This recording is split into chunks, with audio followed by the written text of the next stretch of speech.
بسم اللہ الرحمن الرحیم یا ودود صلی علی سیدنا محمد وآلہ وصحابہ انک رحیم ودود۔ السلام علیکم ورحمۃ اللہ وبرکاتہ۔ میں آپ کے سامنے ان الخطوط کے جوابات پیش کر رہا ہوں جو حضور پر نور حضرت فضل شاہ صاحب قطب دو عالم المعروف سائی نور والے رحمۃ اللہ تعالی علیہ آپ کو لکھے گئے۔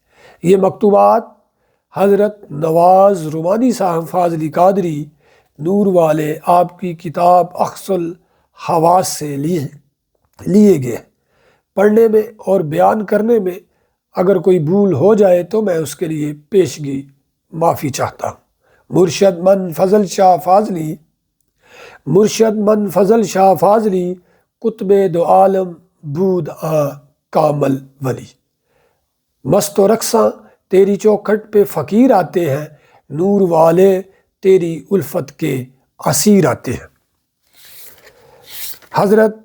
حضور پر نور حضرت فضل شاہ صاحب قطب دو عالم المعروف سائی نور والے رحمۃ اللہ تعالی علیہ کے مکتوبات عالیہ، حکمت و دانش کا خزینہ، علم و عرفان کا بحر بے کراں، مسافران راہ سلوک کے لیے منبع رشد و ہدایت، اور عارفوں کے لیے صحیفہ انبساط قلب و روح ہے۔ وہ حضرات جو کسی وجہ سے بذات خود حاضر خدمت ہونے سے قاصر تھے یا بیرون ملک مقیم تھے، بذریعہ خطوط اپنے مسائل، الجھنیں، مشکلات، پریشانیاں اور حال رقم کر کے بھیج دیا کرتے تھے۔ آپ ان کے جوابات لکھوا کر بھیج دیا کرتے تھے۔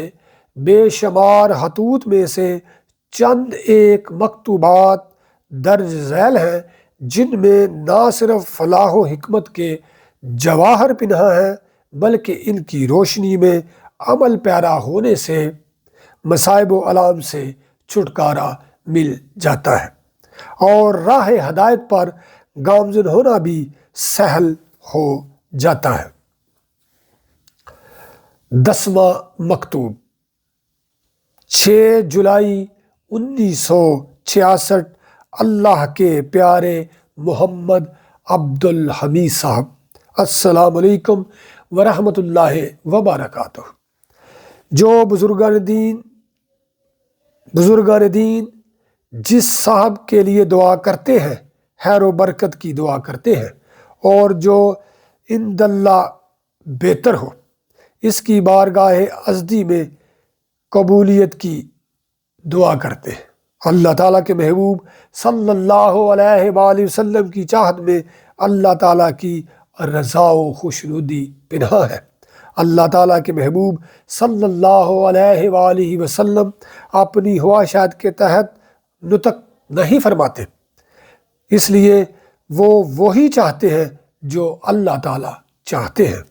اس مقام پر سالک کے لیے مقام نظر ہے کہ جس طرح اللہ تعالیٰ اپنے محبوب صلی اللہ علیہ وآلہ وسلم کو چاہتا ہے، اسی طرح ہمیں بھی محبوب خدا صلی اللہ علیہ وآلہ وسلم کو چاہنا چاہیے تاکہ ہم بھی چاہے جائیں۔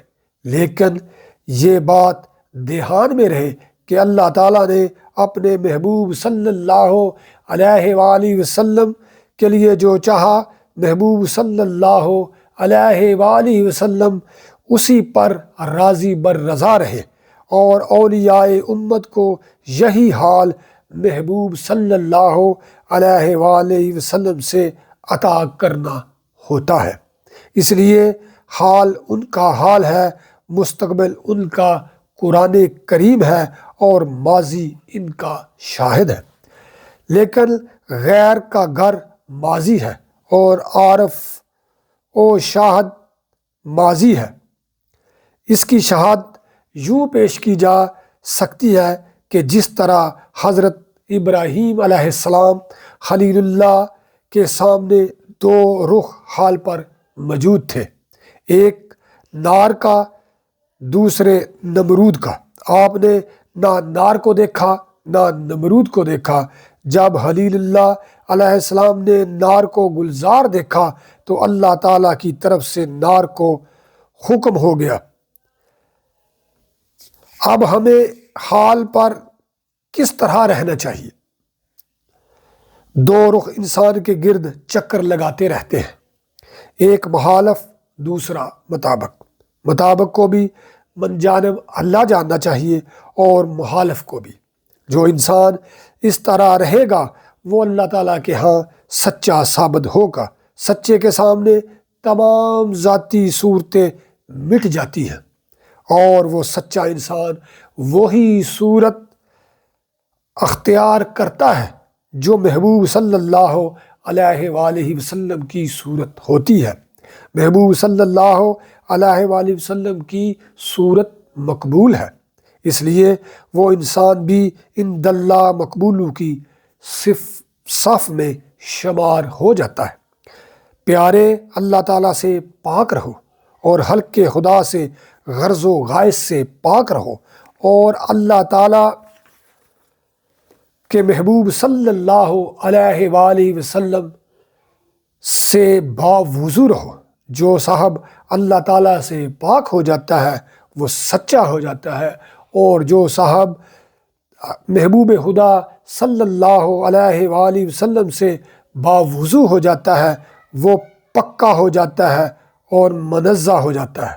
اللہ تعالیٰ ہمیں بزرگان دین کی صفات کو اپنانے اور اجاگر کرنے اور مزین کرنے کا شرف اور مرتبہ اور علم اور مقام عطا فرمائے، اور اللہ تعالیٰ ہمیں آسانیاں عطا فرمائے اور آسانیاں تقسیم کرنے کا شرف عطا فرمائے۔